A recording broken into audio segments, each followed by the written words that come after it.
But what have we got this week, David? A Lexus RX 350.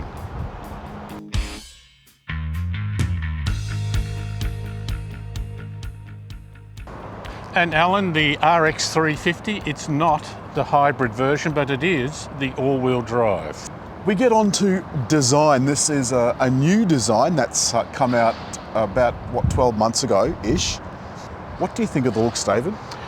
Distinctive, and I find that this little dip-down nose almost has a bit of Tesla about it. Does a little bit, and the grille, when I first saw this, I absolutely hated it. I thought it was just awful. It looked like the front was kind of falling over the grille, but I've quite gotten used to it. It's still a spindle look. The waistline is way up here instead of down there a little bit further, and these headlights, they're really slim now. They've gone on a diet. At a distance, the side looks almost bland, but there's quite a bit of detail in there. There is. They've still got the floating roof that the old RX had. So this bit that looks like one big window is actually not all one big window. The window's only this little bit here. I actually quite like that look once I got used to it. The door handles themselves, the locks are electric, something that confounded David. So when the car locks, you don't hear anything, which is quite kind of disturbing, really. If the mirrors didn't fold, you wouldn't know the car was locked. And all you do is you just slip your finger behind and touch the button and it opens. From the back, this has got some lovely, interesting angles on the lights. There's the little dappled Lexus kind of effect here on the side, and there's lots of L's. So Lexus, when they design their cars, design L's into them. So, there's an L there, and they argue that all of those are intentional, but wherever you have an angle, it's going to be an L. You can see that it's a RX 350 all-wheel drive, as David so ably pointed out. And what I like is that on the outside and on the inside, there's a lock button, so you don't have to schlep around the front of the car to lock it. Of course, you could also lock it from the key fob, but I mean, you probably didn't get the key fob out of your pocket, did you? No. No. Inside... The thing that I like about this is that I can lower the rear seats, but not just be one clunk, but automatically, smoothly. I think that has an element of style about it. That is very, very smooth. And David, is that a bag hook in front of the buttons? Yes, indeed. And on the other side, is that a 12-volt outlet, is it? That is, yes. I'm quite happy here, Why don't Alan? you jump over to the other side, David, because that's as far back as that seat goes. Well, they're about the same. Oh, you notice that... No, there's much more. Tons of room for your feet, David. Tons of room for your knees, look. And you've got some buttons there on the side of the seat, so that you can put it into chauffeur mode and move the seat forward. Alan, you mentioned all the technology in the front of the car for safety and that, but also for comfort. Not only do I have heat and cool seats in the front, but in the back as well. And another zone of temperature control. Yeah. And a USB-C. Plenty of power. And a USB-C on the other side. David, you've got a USB. You've got a USB. You've got a USB. Alan, before we go, it is essential to my mind to play with a few things, because these buttons can have different meanings. There are 2 pages, or if you like, screened options. You press Well, they're this. just touch screens, so sort of like a mouse. Moving on, if we could, to the infotainment system. What do you think about that? Well, it's certainly big, isn't it? That's what, nearly... There is no 13, substitute 14 for inch. size when it comes to screens in cars. As long as that gives you the chance to lay out enough with space around. Well, you've got climate here, which brings up the climate controls. You've got some fixed things along the bottom, and hallelujah, you've got a proper physical volume control for the radio. You've got cameras here, which you really liked. Look, what it's doing here is a surround view. Yes, so when you park, you can check this to make sure there's no miscreants that mean to give you a thorough seeing to, unless, of course, you want a thorough seeing to. And this also, David, has parking. The parking system is something Lexuses have never had. Because Sean Henley used to say that Lexus customers didn't need it. So now this has all of the various things on it. You've got settings, navigation? Navigation. Oh, okay.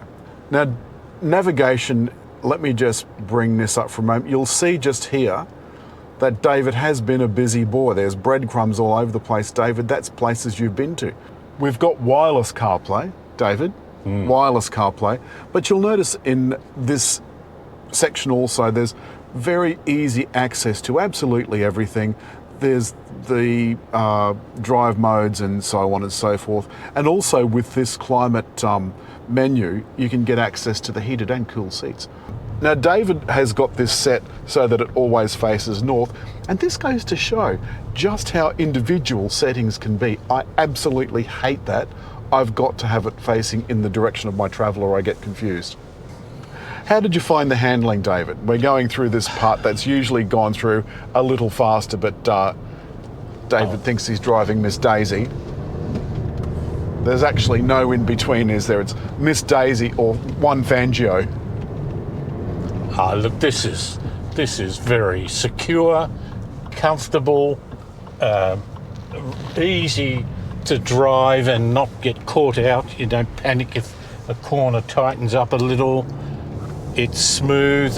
I like the 8-speed gearbox. I think it works well with this. It's the same 8-speed gearbox that Lexus has had since 1914, isn't it? But they've had, as I said, one of the best automatic gearboxes in the business. But one of the things, David, that befuddled me with trying to get the thing into drive was the gear selector, which is like the old Prius. Over and then down for drive, over and then up for reverse. Let's put it into sport.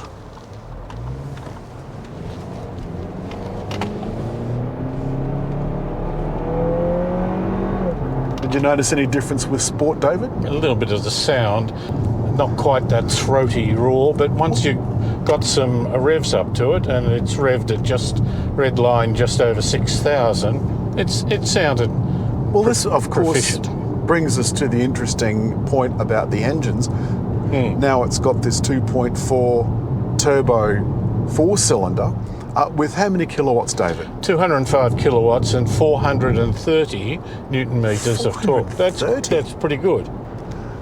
Lane keep assist? Not how have you found that? Quite as good as I think the class leaders, the Koreans. Yeah. So we've got all the other safety features as well. There's active blind spot monitor. In fact, it's easier now, isn't it, to name the things the car doesn't have. Yes. I noticed the fuel consumption, that seems to be pretty good. David, what have you been averaging? About 10 for what is a good size SUV, which has all-wheel drive. I would really like to see the hybrid version for two reasons. It adds that bit off the line and also improves fuel economy. Now, one thing we haven't mentioned, David, is the electric rear view mirror. Gee, I drove an EV van the other day. And did it have one? No. Now, I've noticed that when you slide your finger over the button here on the steering wheel, all of the directions come up on the windscreen. You were talking about a little while ago about distractions in cars. And I can't help but think that if your mobile is a distraction, surely stuffing around with a menu in an infotainment system is even more distracting. You could be totally engrossed in that. This car will tell you if you don't pay attention enough, says he from particular these little personal things experience. Here, which the camera might well pick up. There'll be little red lights in there. Ah. We see, I didn't even notice that. Oh, well, there you go. It's keeping an eye on you, David. But not telling you. It's somebody has to. I noticed that there's not a lot of feedback through the seat. The cabin feels very well insulated from all that road nastiness. Let's wrap this up. I have to say, I really like this. I love the design around the front. Everything feels beautiful quality. But you're right, there's no bling in this car. It feels nice and understated, and I like that a lot. David, that's all this week for the Lexus RX 350 all-wheel drive. But David, it's come time. Hit like. And leave a comment. And above all, what are they going to do? Subscribe. With the little round thing.